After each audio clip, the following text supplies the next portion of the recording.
Welcome to the deep dive, where we cut through the noise and get straight to the most impactful insights from the latest research. Today, we're tackling one of the most persistent, dare I say, foundational bottlenecks in advancing large language models toward genuine superintelligence. I'm talking about their immense dependency on vast quantities of human-curated data. Think about it for a moment. If the ultimate goal is AI that can truly evolve beyond human limitations, how do we break free from the very human-centric constraints we've built into its learning process? It's a profound question, isn't it?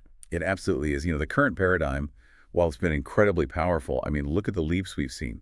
It fundamentally ties progress to the pace, scale, and even, the cognitive biases of human annotation. Exactly. To truly envision and then realize artificial superintelligence, we absolutely need a mechanism for autonomous learning and self-evolution that doesn't rely on us constantly feeding it new, meticulously labeled data sets. It just can't scale otherwise. Precisely.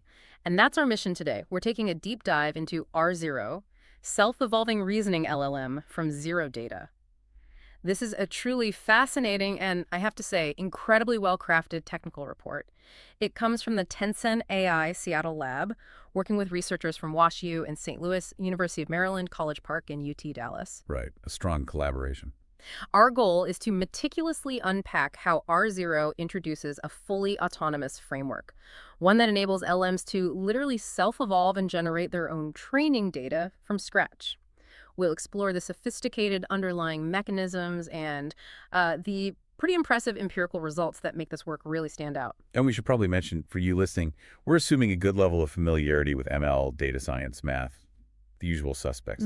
Let's just get into the real technical details here. Absolutely. We're going deep. And for those who are eager to, get their hands dirty, the code for R0 is openly available on GitHub. That's always a fantastic sign, right? Transparency, reproducibility. Always good to see. Yeah. Makes a huge difference. So let's unpack this. The core problem R0 sets out to solve is this fundamental data dependency in LLM training. We've heard a lot about self-evolving large language models, this idea that models could autonomously generate, refine, learn from their own experiences. It sounds like the frontier for ASI, right? It does. It's very promising conceptually. But as you just alluded to, there's always been this significant catch. Indeed, there has. While the promise of self-evolution is, immense, all the existing methods for training these models, whether it's, standard fine-tuning or even more advanced stuff like reinforcement learning with verifiable rewards, RLVR, they still heavily rely on large volumes of expertly curated tasks and labels. Think of it this way. Even if an AI can learn how to improve, it still needs someone, usually us, to provide the initial problems or to label the correct answers for it to learn from. This reliance isn't just an inconvenience. It's a profound systemic constraint. It limits everything. And that constraint, this bottleneck of human-curated data, it has really profound, maybe even existential implications for AI's future. Relying on human annotators is not only astronomically costly and incredibly labor-intensive. Oh, absolutely. The cost is huge. But it's notoriously difficult to scale. Yeah. We're talking about models with trillions of parameters, potentially needing petabytes of highly specialized labeled data.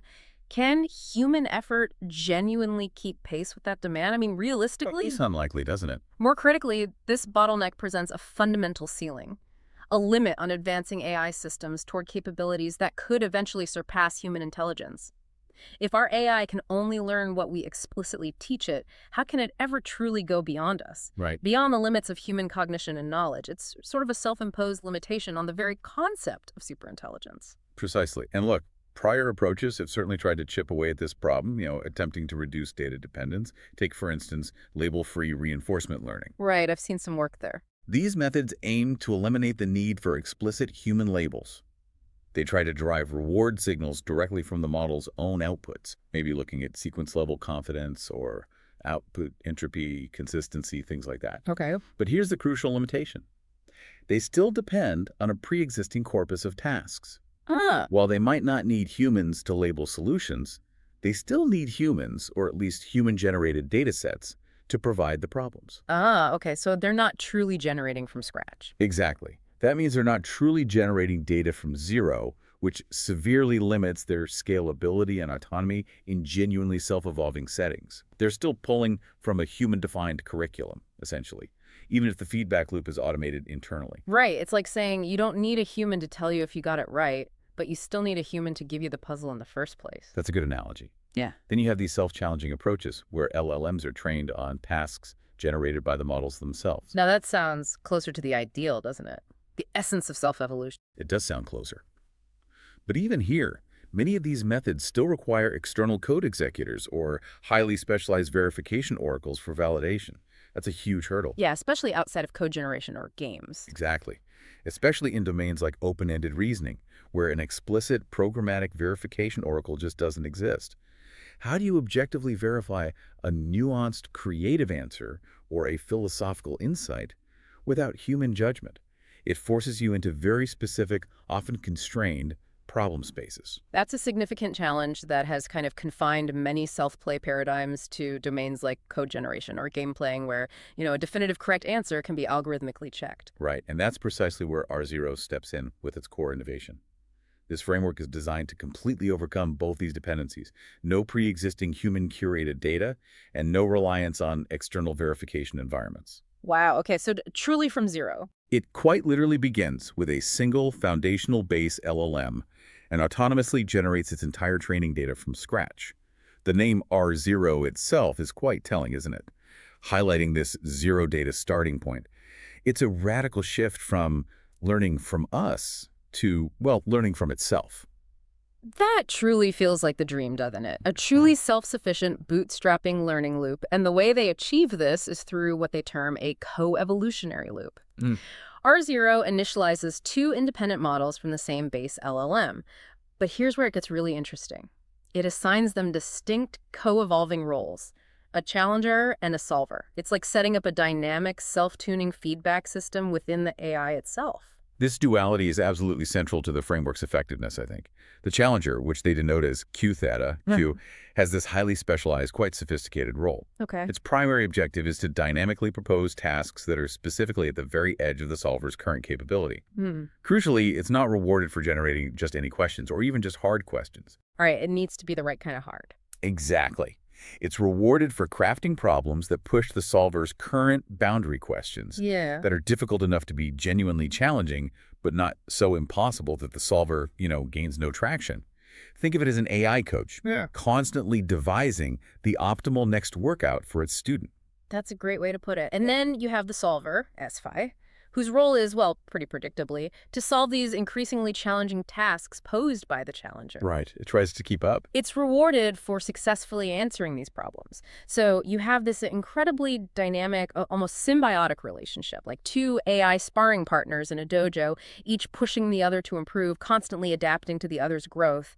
The challenger raises the bar. And the solver strives to meet it. It's an elegant, iterative, and entirely self-supervised process.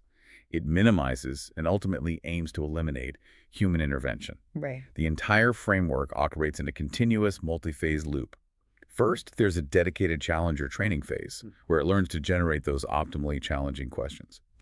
Second, a solver dataset construction phase leverages content generated by the newly trained challenger. Got it. So it uses the latest, hardest questions. Precisely. Third, a solver fine-tuning phase then utilizes this self-generated dataset to improve the solver's capabilities. And then the loop repeats. It creates a truly self-evolving cycle that refines both models concurrently.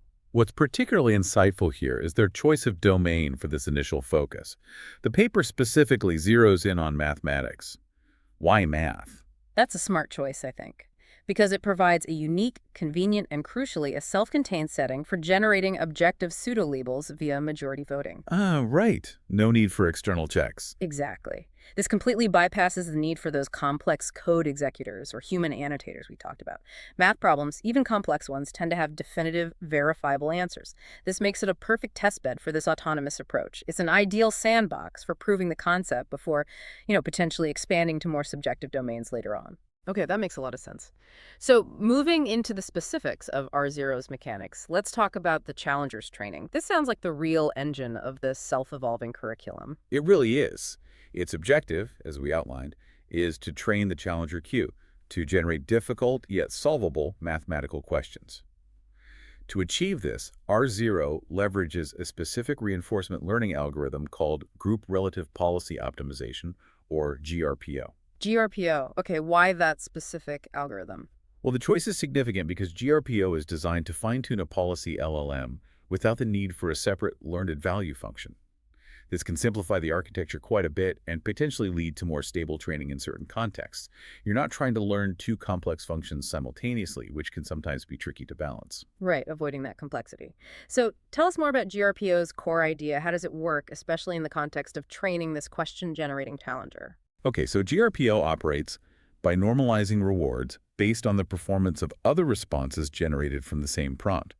Imagine the challenger generates a batch of, say, 10 different questions from a single high-level prompt, like generate a hard algebra problem. Okay. For any given prompt, this group of responses is generated. Each individual response then receives a scalar reward. We'll get into the details of that reward shortly. Right. But then critically, these rewards are normalized using a z-score relative to the other responses in that group. This calculates what they call a response level advantage. An advantage score relative to its peers. Exactly. This advantage essentially tells the model how much better a particular generated question was compared to its immediate peers, the other questions generated from that same prompt in that batch. It's a relative comparison, driving improvement within the generated batch itself. And then this relative advantage directly drives the learning, right? Yeah. It's not about an absolute score for the question itself, but how well it did compared to its own siblings from the same prompt generation. Precisely. The policy update for the challenger then uses a clipped surrogate objective. This is a technique that might be familiar if you've worked with proximal policy optimization, PPO. Ah, okay, like PPO's clipping. Exactly. It's widely used for its stability in reinforcement learning. This clipping mechanism is absolutely vital here. Without it, the challenger's policy updates could become too aggressive, potentially leading to unstable training and, well, maybe a breakdown of the delicate coevolutionary balance. So it keeps the updates smooth and controlled. Right. It effectively prevents large disruptive changes in the policy, ensuring that the model takes carefully measured steps towards generating better questions. Furthermore, it's regularized by a KL divergence penalty. Another standard RL technique for stability. Yes, another crucial component for stable RL training. This penalty constrains policy drift, subtly nudging the new policy to stay reasonably close to the old one. In dynamic learning environments like this, unconstrained policy updates can quickly lead to divergence or getting stuck in suboptimal local minima. By keeping the policy updates within a constrained region, it ensures stable and continuous learning, maximizing the probability of generating responses with positive relative advantages. That makes perfect sense. It's all about iteratively pushing towards better performance, but within a robust and stable training environment. Okay, now let's really dive into the challenger's reward function design, because this seems like where the intelligence of the system truly shines in guiding the challenger's behavior.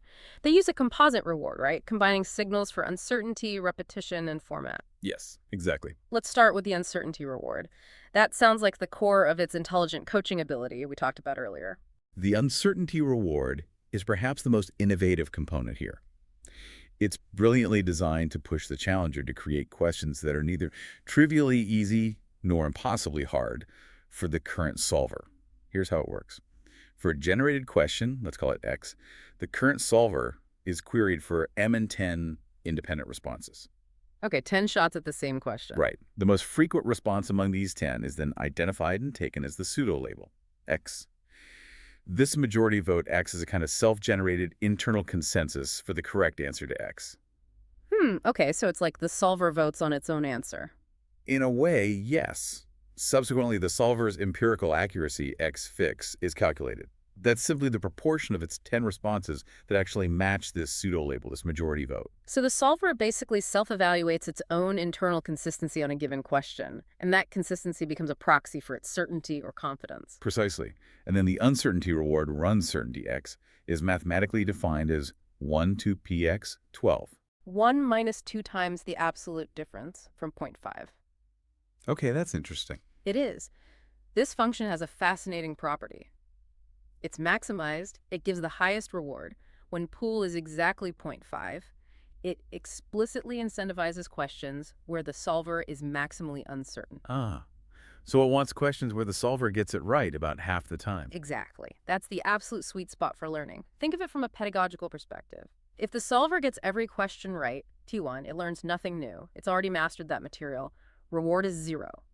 If it gets every question wrong, PO, the problem is likely too hard or maybe poorly posed, and it can't effectively learn from its failures. Reward is also 0. Right. But if it's right about half the time, P 0.5, the absolute difference term becomes 0 and the reward is maximized at 1. The solver is perfectly poised for growth. It's grappling with the material, making mistakes, getting some right, and then using that feedback to refine its understanding. This targeted uncertainty drives the most efficient learning. Okay, this is where it gets really interesting. That 50% target for the solver's accuracy. It sounds counterintuitive initially, right? Aiming for only half correct. But as you've laid out, it's all about pushing the boundary of the solver's current knowledge to maximize learning. This is brilliant curriculum design by proxy. It really is. But what about encouraging diversity? You wouldn't want the challenger to just find one optimal hard question type and then endlessly generate minor variations of it, right? That wouldn't lead to broad learning. That's where the repetition penalty comes in, I assume. Absolutely. That's a critical point. To encourage diversity within a training batch of generated questions, a repetition penalty is introduced.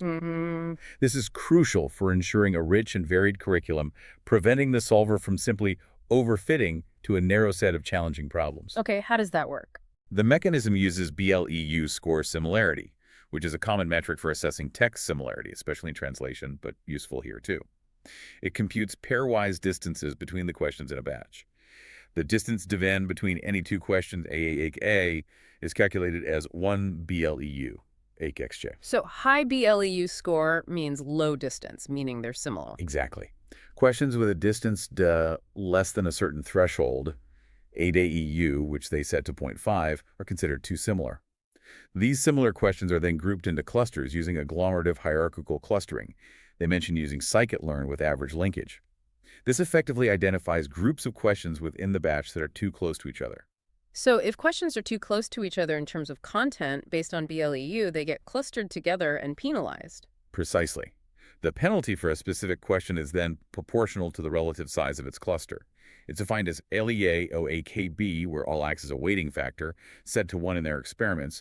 Sake is the size of the cluster the question belongs to, and B is the total batch size. Got it. So if a question falls into a large cluster of highly similar questions, it receives a higher penalty. That's right. This mechanism effectively discourages the challenger from simply generating minor variations of the same hard question over and over again. It ensures a broad, diverse, and genuinely challenging curriculum for the solver. It keeps the challenger honest and creative, preventing it from finding shortcut ways to gain the uncertainty reward by just spamming one type of problem. That's incredibly smart. You really don't want it to find one type of hard question and just hammer away at it, missing out on other areas of difficulty. And then before all this sophisticated reward calculation, there's a basic but critical format check. Indeed. Can't forget the basics. A critical initial check is the format check penalty. If a generated question isn't correctly enclosed within the specified question and question tags, it immediately receives a final reward of 0. Okay, just disqualified. Right. It effectively disqualifies it from contributing to the challenger's learning. This ensures structural integrity and usability of the generated output for the next stage. For all valid questions that successfully pass this initial format check, the final composite reward for a given question of lead is calculated as max 0 run certainty repiel Eller. So the uncertainty reward minus the repetition penalty, but never less than 0. Exactly. This composite reward then guides the challenger's policy queue. It's updated by minimizing the GRPO loss we discussed, continuously driving it to generate questions that are not only challenging, near that 50% solver success rate, but also diverse in nature and perfectly well formatted for the solver. So once the challenger has been effectively trained and is generating its stream of optimally difficult, diverse, and well-formatted questions, it's time to put those questions to use in training the solver. Let's delve into the solver dataset construction phase. They cleverly refer to this as the curriculum generator. This is where the self-generated data comes to life. Right. After the challenger is updated in its training phase, effectively evolving to pose new, harder challenges, it generates a large pool of any 8,000 candidate questions. That's a decent-sized pool. Yeah. For each of these candidate questions, M10 independent answers are obtained from the current solver model. Yeah. Remember, M was 10 before 2. This is critical. The solver is essentially answering its own potential test questions multiple times. Okay. A pseudo-label UI for each question is then determined via a majority vote among these 10 answers. As before, this majority vote acts as a self-generated, albeit potentially noisy, ground truth for the solver. And there's a crucial filtering step here, isn't there? I remember reading that not all of those 8,000 generated questions and their pseudo-labels make it into the final training set. This sounds like an important quality control mechanism. Exactly. This is a critical point and another really clever part of the design. A question-answer pair is added to the actual training set S only if its empirical correctness.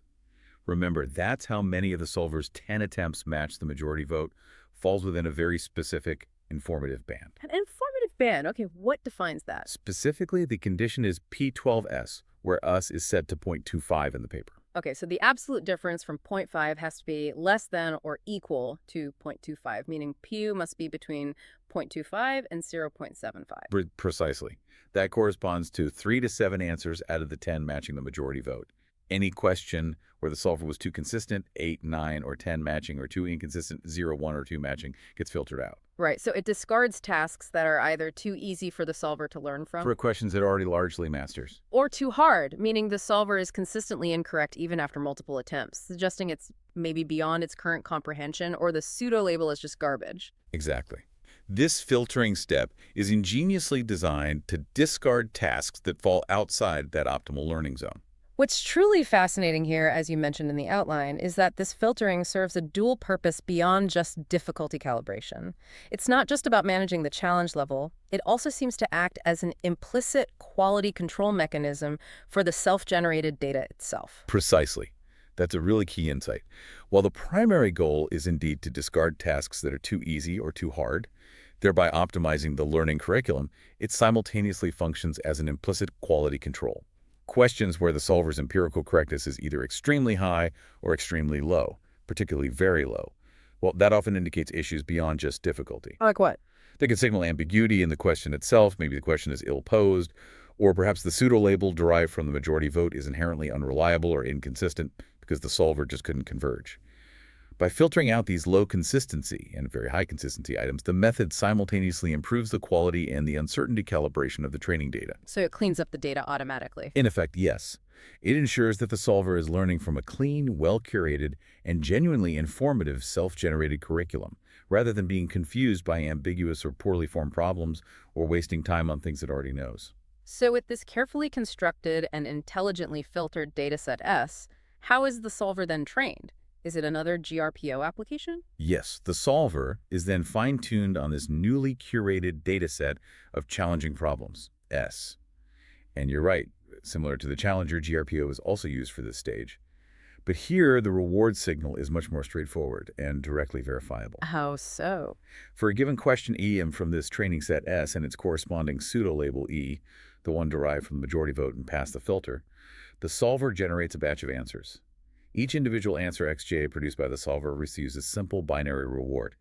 1 if XJ is identical to the pseudo-label EA, and 0 otherwise. Okay, so just direct comparison to the majority vote label.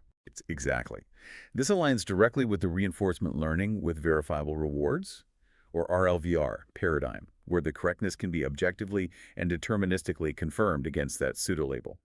This verifiable reward is then used to compute advantages within GRPO, and the solver's policy is updated by minimizing the GRPO loss. This enhances its ability to correctly answer the difficult questions generated by its co-evolving challenger. It's a beautifully closed-loop system of self-improvement. It's a truly elegant feedback loop where the challenge dynamically adapts to the learner.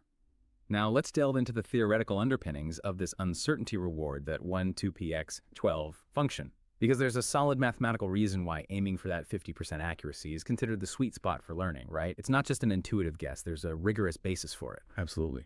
The paper provides a robust theoretical basis for that reward function, which, as we established, is maximized when the solver's success probability PO is 50%. This is deeply grounded in recent work on efficient curriculum learning and the concept of maximizing the learning potential of a model. Okay, learning potential.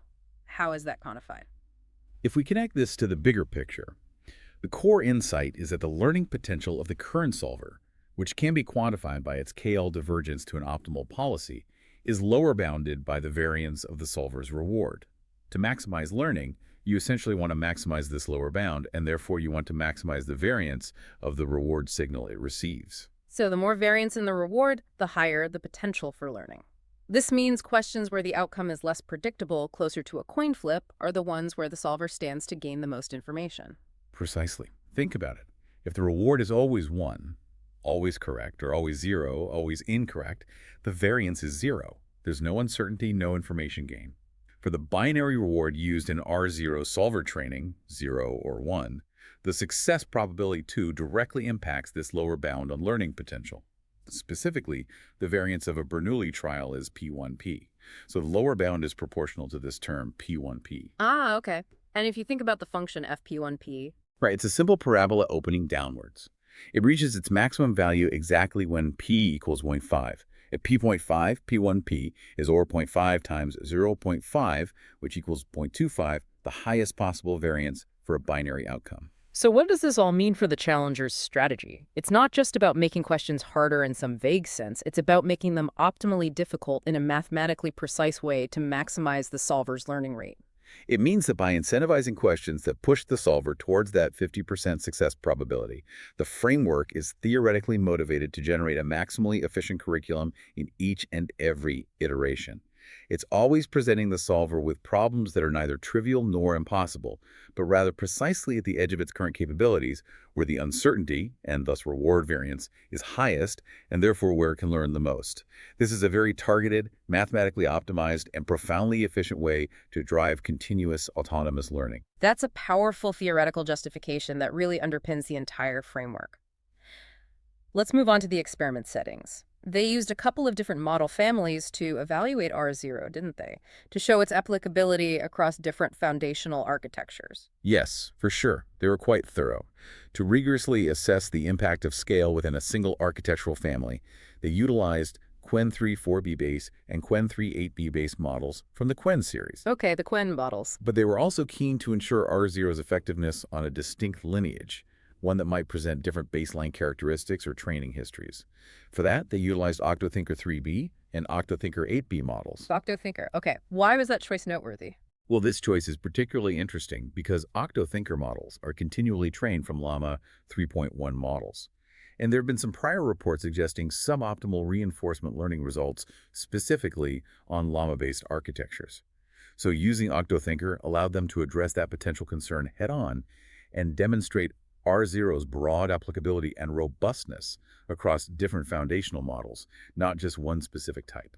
That's smart experimental design, and their evaluation benchmarks were equally comprehensive, it seems. They wanted to see if the improvements in reasoning would generalize, right? Even though the challenger was primarily generating mathematical problems, that's a crucial test for any true reasoning improvement. That's correct. The evaluation was meticulously divided into 2 main categories to assess both domain-specific and generalized improvements. For mathematical reasoning, they used 7 distinct and highly challenging benchmarks. These cover a spectrum of difficulty and problem types: AMC, American Mathematics Competitions; Minerva, Math 500, GSMAK, Olympiad Bench, AIM 2024, and AIM 2025. Quite a gauntlet. Definitely covers the hard stuff. And how did they handle complex answers? Right, for tasks with complex multi-step answers like those you find in AMC and A, they employed GPT-4o as a programmatic judge for semantic verification. This helps ensure accurate assessment of correctness for more intricate solutions beyond simple string matching. For AMC and A, they reported mean at 32, the mean accuracy over 32 generated attempts per problem, while for the others, standard accuracy using greedy decoding was used. Okay. And for general domain reasoning, to really test that generalization hypothesis. For testing generalization, they evaluated R0's impact on 3 formidable benchmarks known for probing complex reasoning capabilities beyond pure mathematics. First, MMLU Pro. The harder version of MLU. Exactly. An enhanced, significantly more challenging version of the widely used MMLU benchmark. Second, Super GPQA. That's the unsearchable one, right? Yes. A large-scale benchmark comprising graduate-level questions meticulously verified as unsearchable on the web. It's specifically designed to isolate true reasoning abilities from mere knowledge recall. This is critical for assessing generalized intelligence. And finally, BBEH, which builds on Big Bench Hard with even more difficult and diverse tasks. Wow. Okay, so really pushing the limits there too. How was accuracy measured? For this general reasoning category, they reported exact match, EM accuracy via greedy decoding. This broad set of benchmarks provides a compelling picture of R0's ability to foster fundamental reasoning improvements that go beyond the training domain. So a really robust set of tests designed to give a comprehensive picture of performance. And how about the training details? What were some of the key hyperparameters and implementation choices that allowed this self-evolving system to function efficiently? Sounds computationally intensive. It likely is, yeah. The entire R0 framework is implemented based on the easy R1 codebase, which provides a consistent and presumably well-optimized foundation. They maintained consistent hyperparameters across all experiments, which is important for reproducibility and fair comparison. They used a global batch size of 128, a learning rate of 1d6, pretty small, weight decay of 1e2, and a KL penalty coefficient of 1e2 for the GRPO algorithm, carefully balancing exploration and stability. Okay. And the rollouts, how many responses did they generate? For rollouts, that's the process where the models generate multiple responses for evaluation or pseudo-labeling. The solver used 5 rollouts and the challenger used 4. Both employed a rollout temperature of 1.0 and top-dump sampling with P 2.99. These settings encourage a degree of diversity in the generated responses while maintaining focus. And for efficiency. For computational efficiency, they leveraged BS16 mixed precision and flash attention 2, which are pretty standard but crucial optimizations for large-scale LLM training these days. Makes sense. And they provided prompts, too. Yes. Crucially, they provided detailed prompt templates for both the solver and challenger in the paper. This outlines the specific system and user messages and answer formatting requirements. The challenger's prompt even included a private scratchpad section. A scratchpad, what's that for?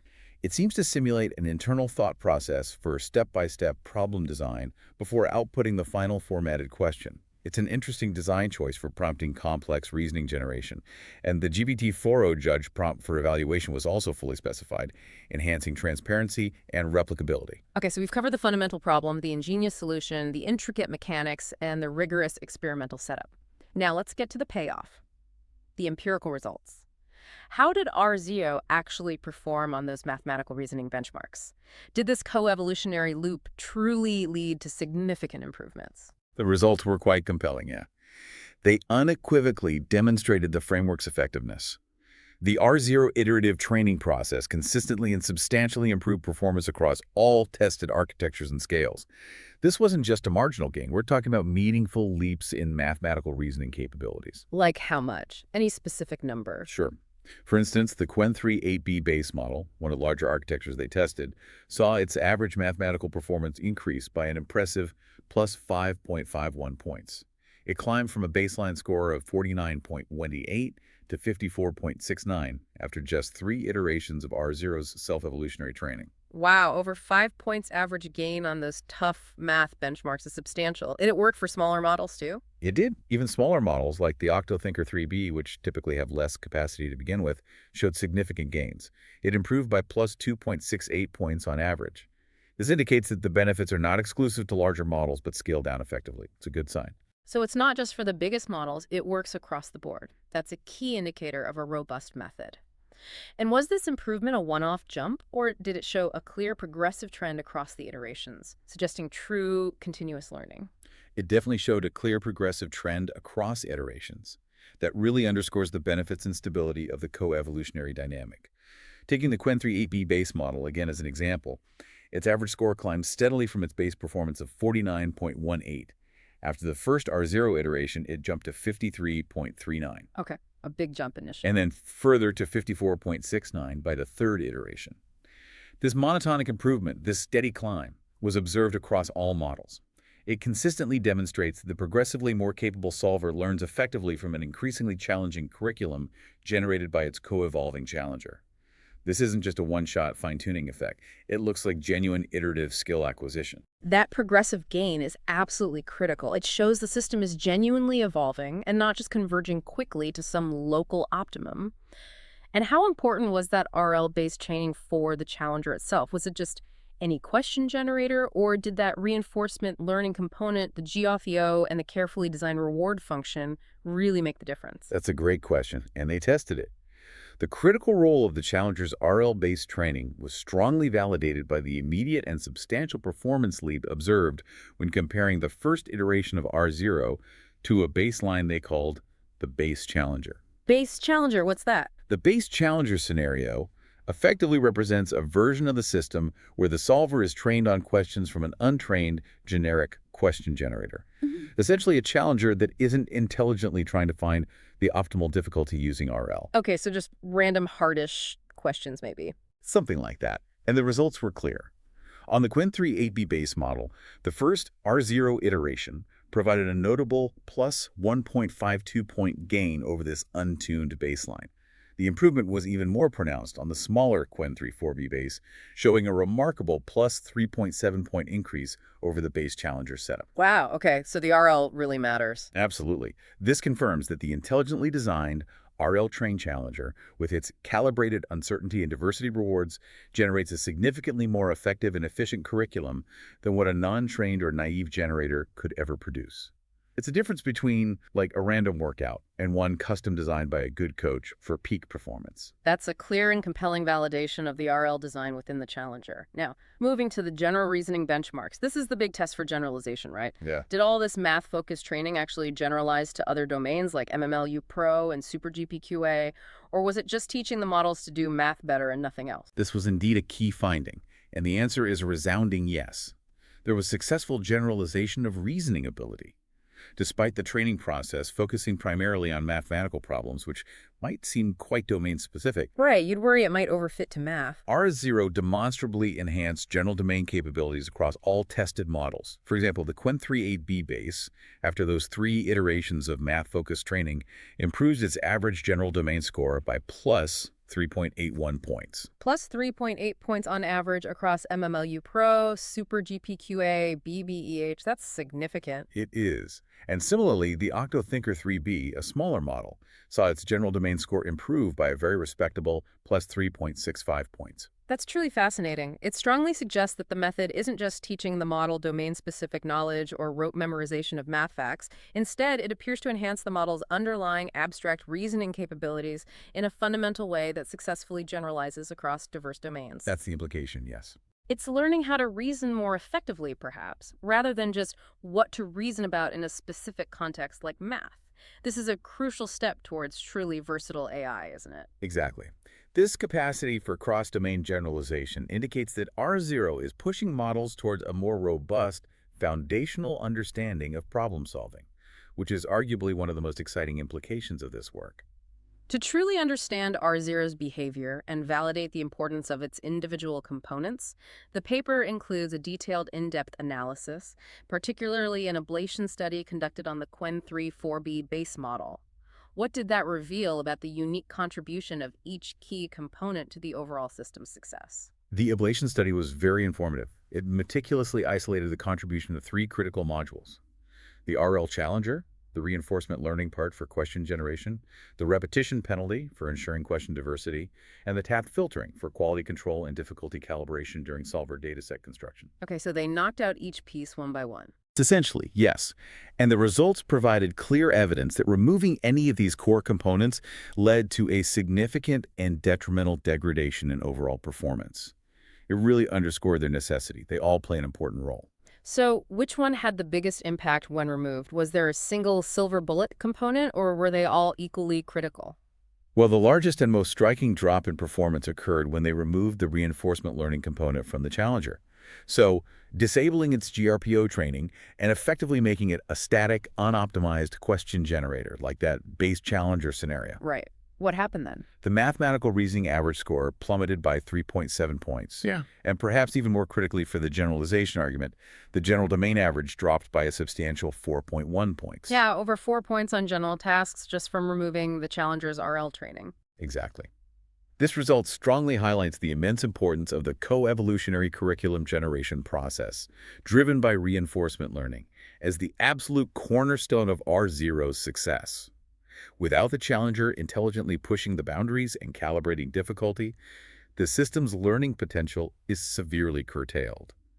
It's not just a nice-to-have feature, it's foundational to the whole concept. And what about the other 2 key components they ablated, the repetition penalty and the task filtering? How crucial were they shown to be? Removing the repetition penalty also significantly harmed performance. This confirms that generating a diverse set of questions is not just, a nice-to-have feature, but is actually crucial for effective solver training. If the Challenger is allowed to just produce minor variations of the same type of hard question repeatedly, The solver just gets good at that one thing. right, The solver's learning becomes narrow, inefficient, and less robust. It leads to overfitting to specific problem patterns rather than developing generalized reasoning skills that can transfer. Okay, makes sense. And the task filtering. That seemed to have a particularly big impact on generalization, according to the outline notes. Was that borne out? It absolutely did. Disabling the task filtering module, that step where they only keep questions with solver accuracy between 25% and 75%, resulted in a very notable performance drop, especially on the general domain average, which fell by over 6 points in the ablation. 6 points. That's huge. Why such a big impact, especially on generalization? Well, as we discussed earlier, this filtering serves that powerful dual purpose. First, it calibrates the curriculum's difficulty by ensuring the solver learns primarily from questions that are in that optimal learning zone, neither too easy nor too hard, maximizing the learning signal. Right, the P1P idea. But second, and perhaps just as importantly for generalization, it acts as a critical implicit quality control mechanism. By actively removing questions with very low answer consistency, those where the solver's multiple attempts yielded wildly inconsistent results, it effectively weeds out ambiguous questions, ill-posed problems, or cases where the pseudo-label itself might just be flawed or unreliable. Ah, so it prevents learning from bad self-generated examples. Exactly. Without this sophisticated filter, the solver gets trained on noisy, potentially misleading, and poorly curated self-generated data. This significantly harms its ability to learn robustly and, crucially, to generalize its reasoning capabilities to new, unseen problems.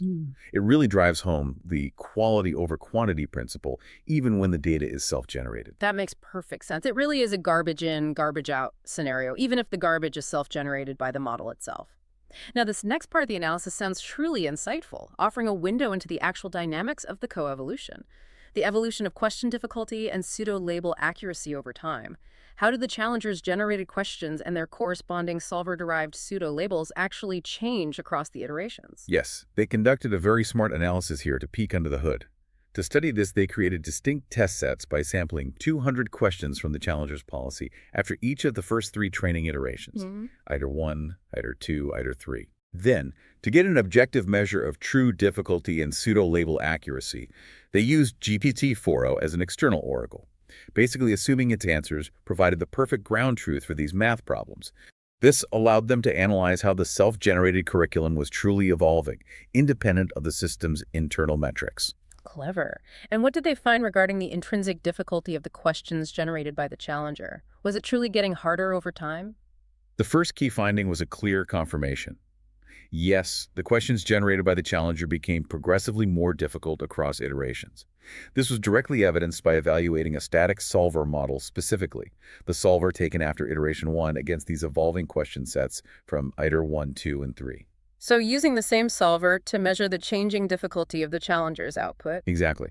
That solver's performance, when measured against the GPT-4o ground truth, dramatically dropped from 59.0% accuracy on iteration 1 questions down to only 47.0% accuracy on iteration 3 questions. Wow, a 12-point drop for the same solver. That clearly shows the questions got intrinsically harder. It unequivocally confirms the challenger's success in increasing the intrinsic difficulty of its self-generated curriculum.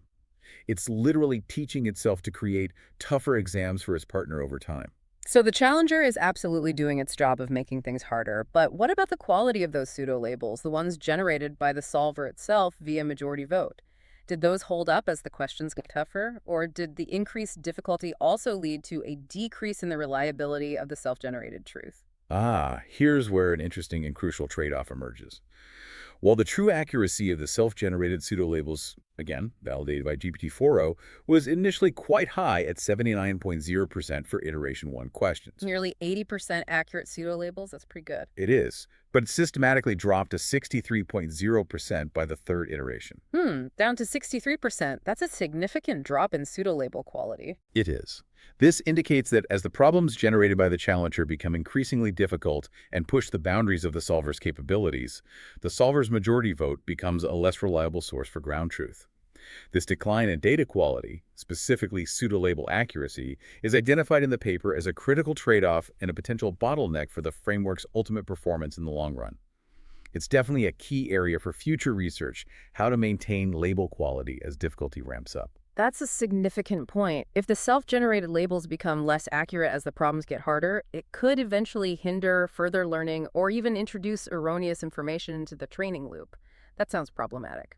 But despite this drop in absolute label accuracy against GPT-4o, the paper states that the framework's internal reward mechanism, the one targeting 50% uncertainty, functioned precisely as designed. How can both of these seemingly contradictory things be true? This is where the beauty and perhaps the subtlety of the 50% target for uncertainty comes back into play. It highlights the framework's internal consistency and focus on learning efficiency.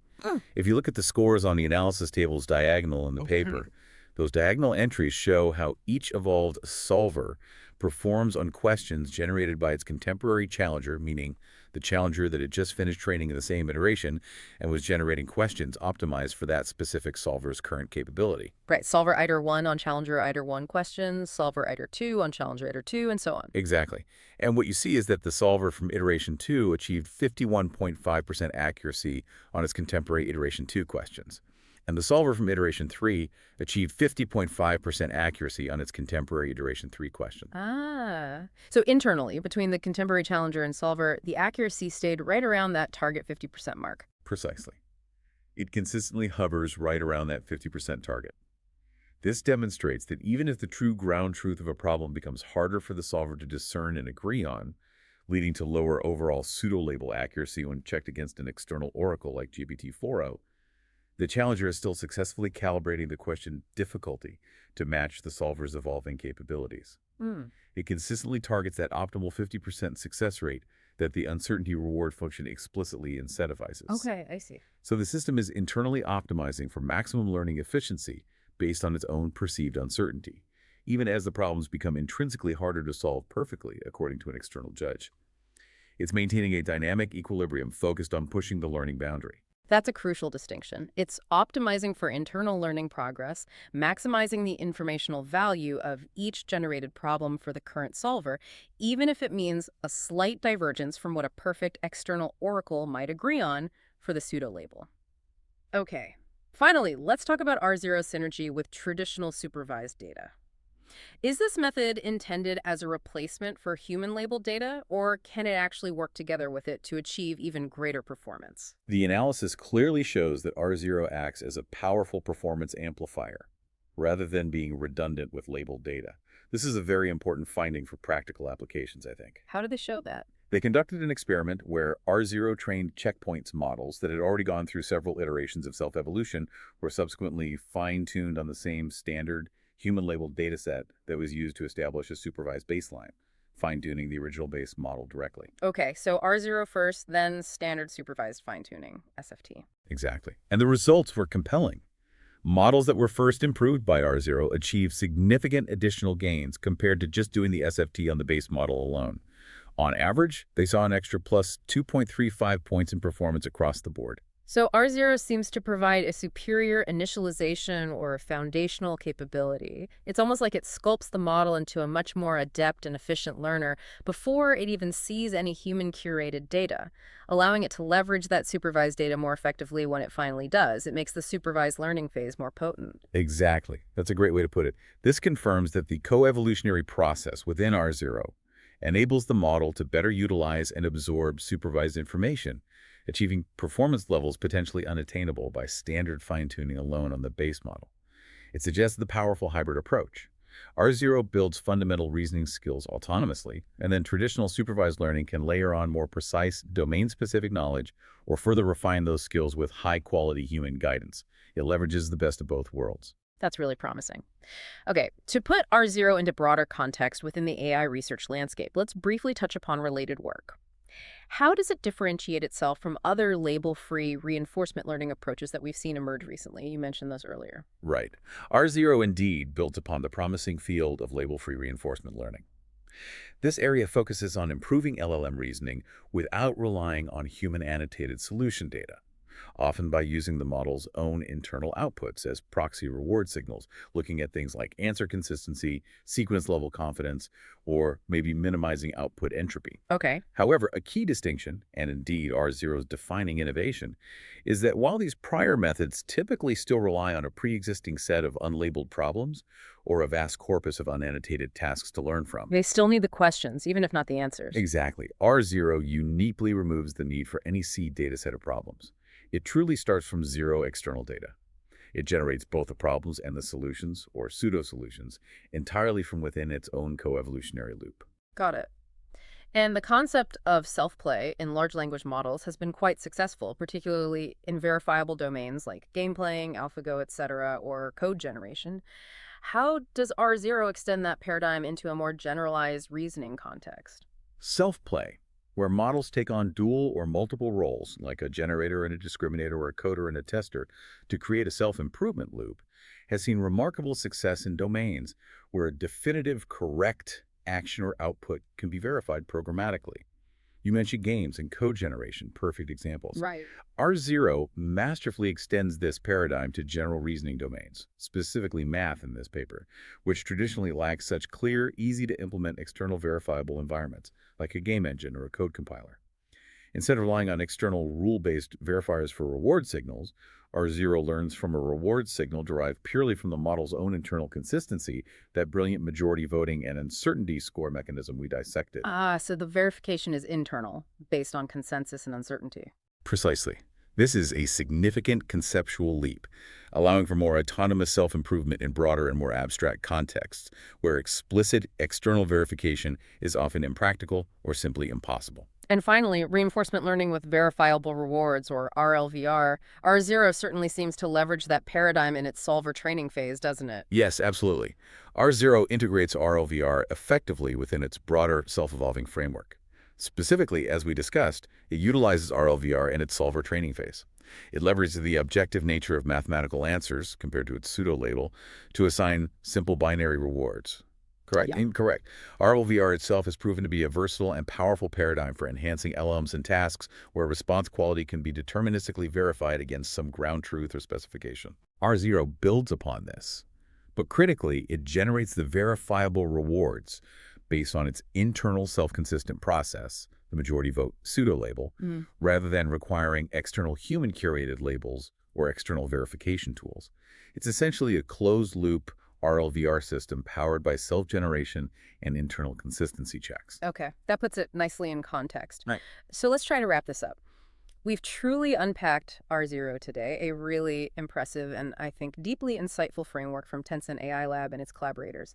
It enables large language models to self-evolve from literally zero external data. Yeah, the zero data aspect is key. By creating this unique co-evolutionary loop between a challenger generating increasingly difficult, optimally calibrated tasks and a solver learning to tackle them, R0 effectively overcomes that significant and fundamental bottleneck of human-curated data we started with. We saw how its novel reward mechanisms, particularly that uncertainty-driven reward, combined with intelligent filtering strategies and the iterative training cycle, lead to substantial improvements in fundamental reasoning capabilities.